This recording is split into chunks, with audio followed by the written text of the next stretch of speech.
In today's video, I'll show you how to remove your carburetor, get it cleaned up, and then put it back onto a riding mower, and in particular, a Briggs and Stratton engine. So let's go ahead and jump right into it. All right, so this here is my Murray riding mower, very similar to the older Craftsman riding mowers. And so your carburetor, if you lift up the hood, is going to be right down here. And so it's pretty easy. You can just follow the fuel line from the fuel tank. And then this here is your carburetor. So that is what I'm going to show you guys how to take off and get cleaned up today. And we'll get it back on there and get this thing running smoothly. The first thing I'm going to do is drain out some of this old gas.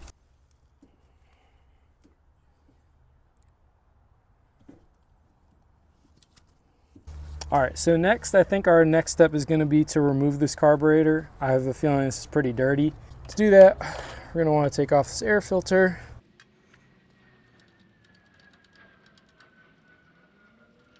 And we are just going to go ahead and start by removing the engine cover.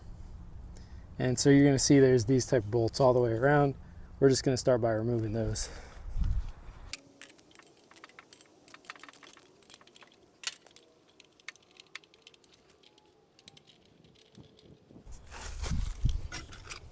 And I already have some stuff in it from the mower deck, but I really like these magnetic trays.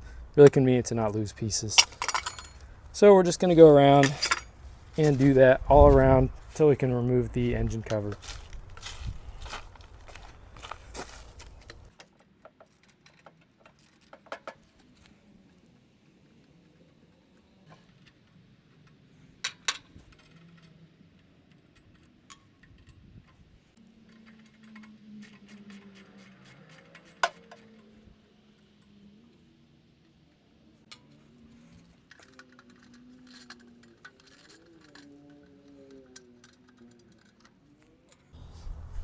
All right, and just two last bolts to remove here.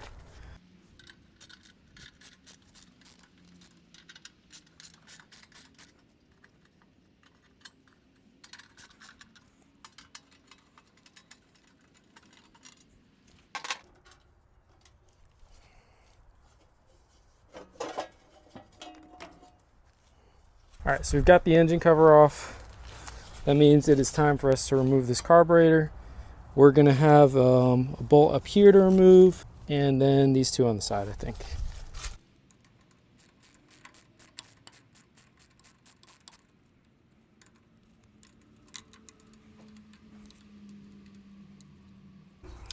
All right, and this is gonna be a 3/8 socket, it looks like.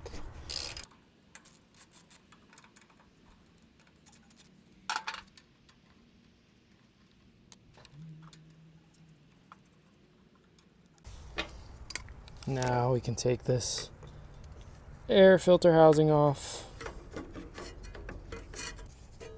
And you can see there's some little tubes there that connect it, so I'll just kind of set it to the side. All right, so I had to get my wrench set because my socket wasn't quite long enough. Now it's just a matter of finding the right size. All right, so I got it. 5/16.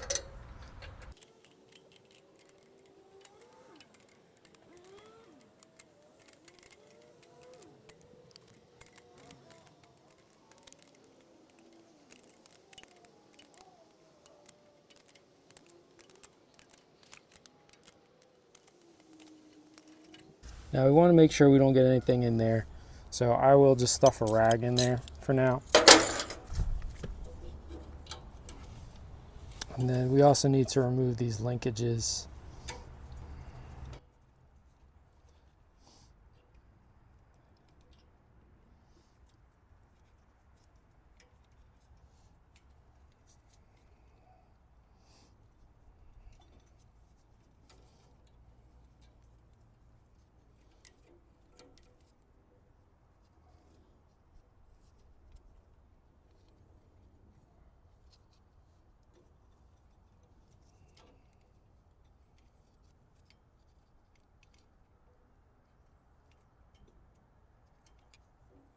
So you can see there's kind of two ones here. top one is kind of fragile. And then the other one here for our throttle, or for our choke.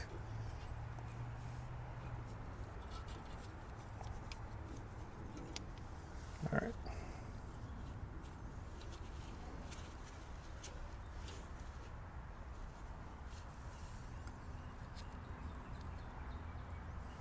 All right, and you can see we got our carburetor off, and this is a Briggs and Stratton Nicky carburetor, pretty widely used. Inside doesn't look too bad right there, but I think when we drop this bowl is where we're going to really see some problems. So let's go ahead and take this thing apart and get it cleaned out. All right, so next it's time to actually clean this carburetor. I'm going to start with the outside because this thing is super dirty and we don't want any of that crud to get inside. You can see there's old gas pouring out as I do this. But we're going to clean off the outside before we crack this thing open.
So I didn't get too much in depth with the carb cleaning process just because I'm not really an expert in that area, but essentially what I did is take everything apart, clean it out with the carb cleaner, tried to clear out some of the little jets with just one of those ties that are used for bread or plastic bags, and then put it all back together. So pretty simple process, and here you can see I am just reassembling it, and then we're going to put it back on the mower. And from here, it's pretty much just doing the reverse of the process that we did earlier, putting back together what we already took apart. And my wife and my son were outside with me, and my son wanted to help and get involved, so I didn't record some parts of this, but if you have any questions, I would just go back to the first part of the video and you could see the same steps that I did there as what I did here.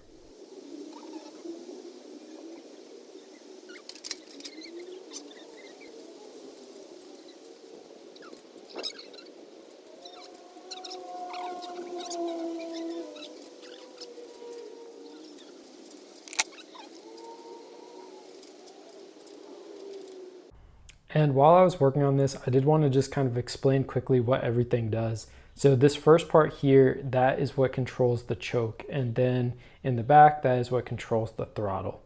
So you will see on this particular model of riding mower, this is a Murray, as you push the throttle up, that's going to cause this little lever here to move around. And if you push it all the way to the very top, that is when it engages the choke.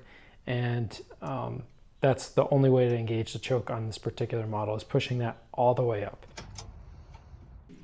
As you can see here, I am adding back the plastic housing that goes with the air filter and adding on those different nuts on the outside to hold everything in place.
Once I finished putting everything back together, I was able to start it right up without any issues.